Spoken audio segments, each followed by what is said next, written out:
ओम नमः शिवाय। ओम नमः शिवाय। ओम नमः शिवाय। ओम नमः शिवाय। ऋषिवर, प्रभु शीघ्र ही लौटते होंगे। ओम नमः शिवाय। स्वामी, पुत्र गणेश और कार्तिकेय शीघ्र यहाँ लौटेंगे और फिर वो आपके अंश को यहाँ मुझ तक लाने का कोई उपाय अवश्य ढूंढ लेंगे।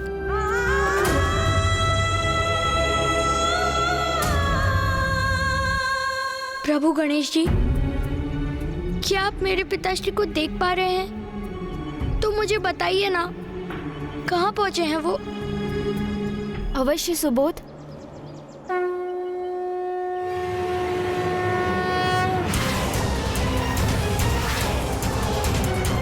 हाँ वत्स सुबोध, मैं अपनी दिव्य दृष्टि से ज्ञानारी जी को देख पा रहा हूँ। वो एक अनंत अंधकार की गहराई में गिरते चले जा रहे हैं।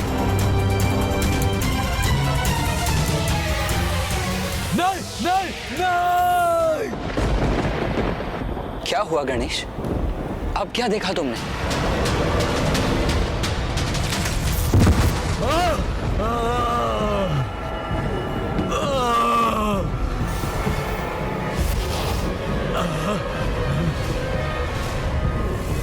उठो, अभी तुम्हें महापथ पर यमलोक की ओर आगे बढ़ना प्रारंभ करना है।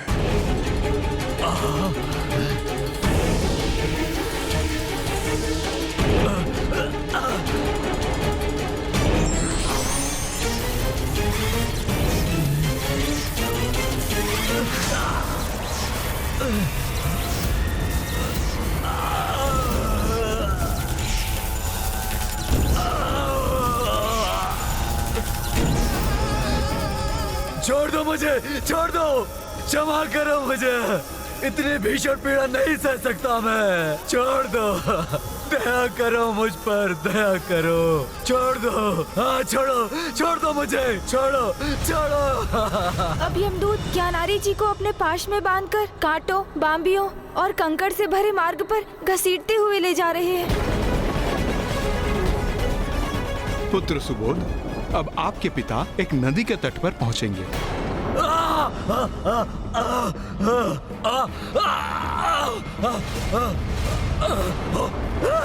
अब हम पुष्पभद्रा नदी के तट पर हैं।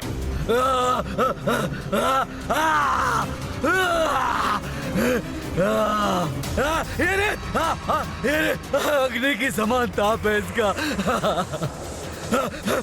इसके प्रचंड ताप से झुलस रहा हूं मैं।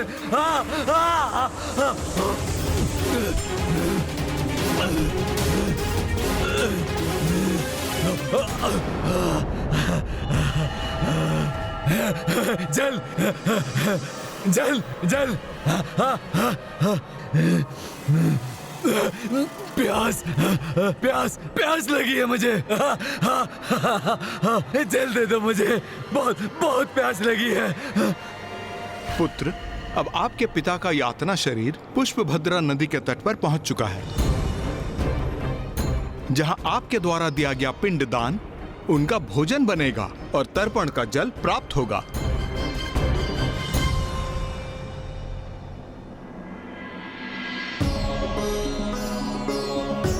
इदं पिंडम ते मया दीयन्ते तो प्रतिष्ठन्ताम्।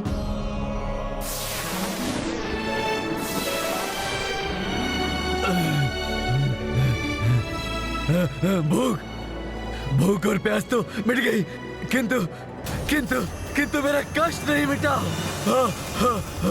मेरा संपूर्ण तन कष्ट में है।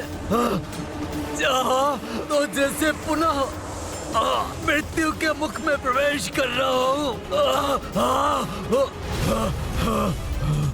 अभी से इतना विलाप कर रहे हो? अभी तो तुम्हारी यात्रा आरंभ भी नहीं हुई ज्ञानारी।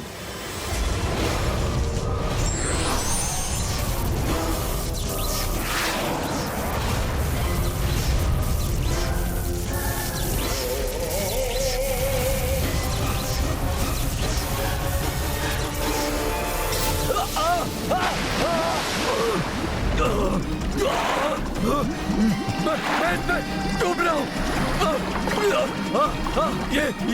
ये जन तो अपने दांत से प्रताड़ित कर रहा है मुझे।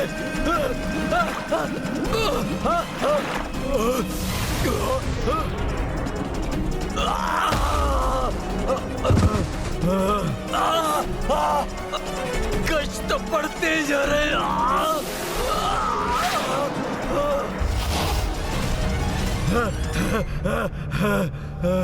क्षमा करो मुझे, दया करो मुझ पर।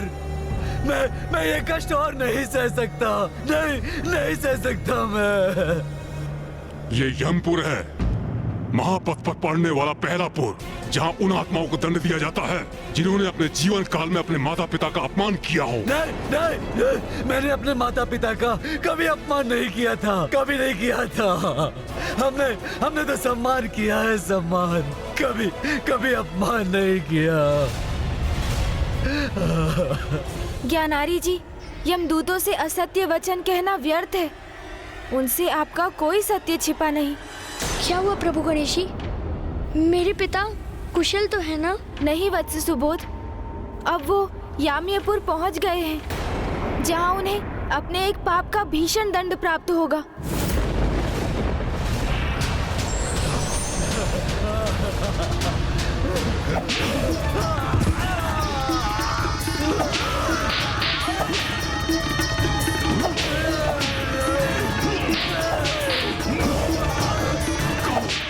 सत्य कहो, क्या तुमने कभी अपने माता पिता का अपमान किया था?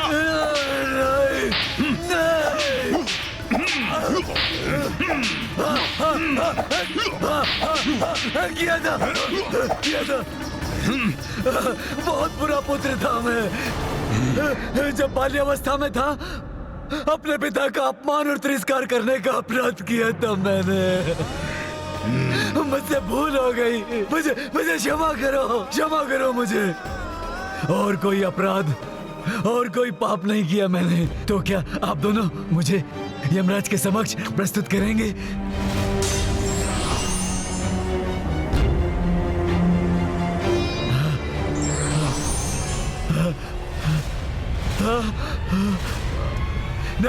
नहीं, गदा का प्रहार मत कीजिए, नहीं।